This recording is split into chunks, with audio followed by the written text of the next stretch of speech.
Thanks for staying tuned. I am Stanford Howard with your Monday, January 6th edition of the Hgpt Sportscast. In table tennis, the Cliff Anderson Sports Hall is all set to host the National Senior, Junior, and Cadet Table Tennis Championships later this month. Hear more in this report.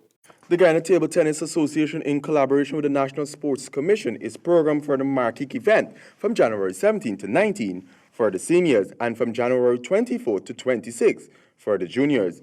The Junior and Cadets Championship will engage male and female players in the age category of 15 to 18 years and will have a novice component, while the Senior Championships will engage senior males and females and would have under 21 male and female components and B and C class components. With the National Junior and Cadets Championship, the field has some serious firepower, as the current National Junior Boys Champion, Jonathan Van Lang, together with Jamal Nicholas, Isaiah Lane, Colin Wong, Kizan Ninval, Yudhisthar Prasad, and many others clashing for top honors. And with the Senior National Championships, we'll see an impressive lineup with current national champion and 2018 Caribbean men's single bronze medalist Christopher Franklin, 2018 Caribbean Under-21 champion and 2019 Caribbean Under-21 silver medalist and men's single bronze medalist Shamar Britton, former national champion Nigel Bryan, and Joel Allen, along with a young brigadier. These national championships are premier domestic tournaments. They are used for the crowning of the national champions and serve as a key component for establishing a ranking and selection system, among other benefits. The continental qualification event for the Games of the 32nd Olympiad is scheduled for April 15 to 19, 2020, and the Tokyo 2020 Summer Olympics scheduled for August 2020. This will see the Caribbean Junior and Cadet Championships scheduled for March 2020. The Caribbean Senior Championships is scheduled for April 2nd to 8 in Havana, Cuba, which is being used as a qualification event for the 2021 World Table Tennis Championships in Houston, Texas, and the Continental Olympic Qualification event being held early in 2020.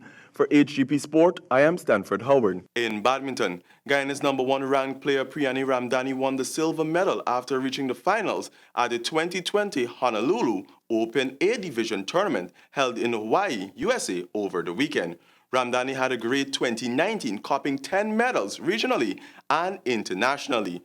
This shows great start for her in maintaining consistency, as she was able to compete in the senior division and medal all through still a junior player. In the round-robin playoff in the Open Singles A division, Priyani defeated Rachel Sheng 21-11, 21-13, Samantha Shu 21-15, 21-17, and lost to Ito Kwan 21-13, 21-10 in the finals. Now for some boxing. Arguably, the sport of boxing may be Guyana's best chance of gaining medals at the 2020 Summer Olympics, and because of this, the pugilists are beefing up their preparations ahead of August Games. At the weekend, the local pugilists left for a 3-month preparation stint in Cuba. Jaden Samuels tell us more. With the Olympic qualifiers from March 26 to April 3 in Argentina, Olympic hopefuls Colin Lewis, Desmond Amsterdam, both from the Guyana Defense Force, along with police officer Dennis Thomas and Kevin Alicock from the Forgotten Youth Foundation Gym, will have 3 full months to get in shape for the mega event. The 4-man team will be managed by head coach Terence Poole. Making this assignment possible, which is by far the biggest ever thrown behind local boxers, is the Guyana Olympic Association, who was the first to put their hands forward in meeting the required $31,000. The government of Guyana also contributed $2.5 million Guyana dollars. The Olympics will be held in Tokyo, Japan, starting July 24 and wraps up on August 9 this year.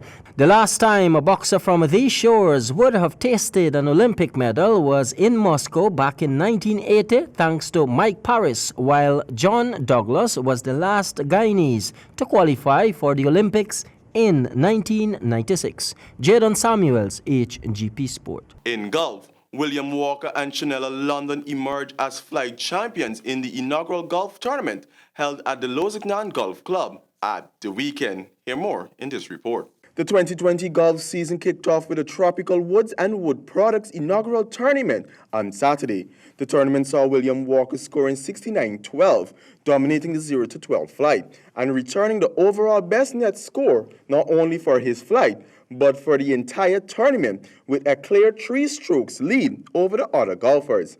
In his flight, he left club president Halim Hussein to bring in the second place with 72-10, and former Guyana Open champion Mohanlal Dinyadat in a close third place with 73-6, and Mike Mangal in fourth with 76-8. Club treasurer Adesodi Saw returned 77-12, while former captain Patrick Bashad returned 79-8. Dinyadat also won the best gross prize and the specialty prize of the nearest to the pin.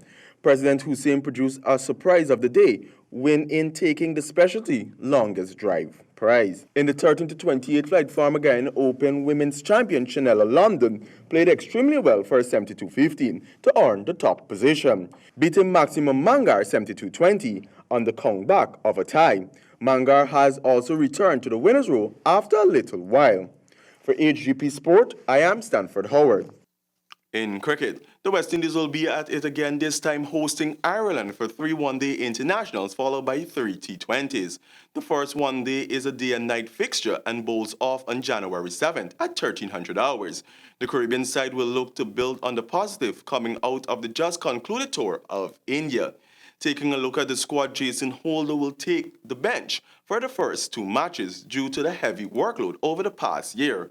Meantime, West Indies' probable 11 should come from Kieran Pollard, captain, Sunil Ambrose, Royston Chase, Sheldon Cottrell, Shemron Hetty-Meyer, Shai Hope, Azari Joseph, Brandon King, Evan Lewis, Kimo Paul, Pierre, Nicholas Puran, Romario Shepherd, and Hayden Walsh Jr.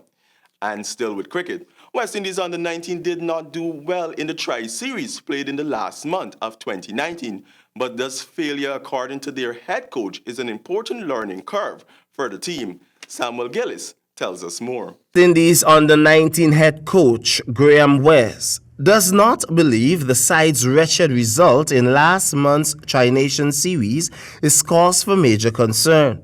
In fact, the Englishman said the campaign had provided a crucial learning curve for the young Windies ahead of the ICC Under-19 World Cup in South Africa from January the 17th to February the 9th. The unit lost 4 of their 6 matches in the 50-over series in Antigua, which was also contested by England Under-19s and Sri Lanka Under-19s. Mr. West is adamant that the 6 games have given each player a better understanding of the roles and responsibilities they will need to fulfill for the team to succeed. West Indies Under-19s departed the Caribbean on New Year's Day to begin preparation for the World Cup, which they won back in 2016 with Shemron Hetty-Meyer at the helm. The one-week camp in Johannesburg will precede the team's 2 official warm-up matches that will see them take on Canada on January the 13th and Scotland 2 days later. West Indies Under-19s have been installed in a tough Group B, headlined by Australia and England. For Hgp Sport, I am Samuel Gillis. Thank you, Samuel. And that's all we have for this edition of the Hgp Sportscast. But do remember, persistence can change failure into extraordinary achievement. I'm Stanford Howard saying goodbye, and over to you, Handel.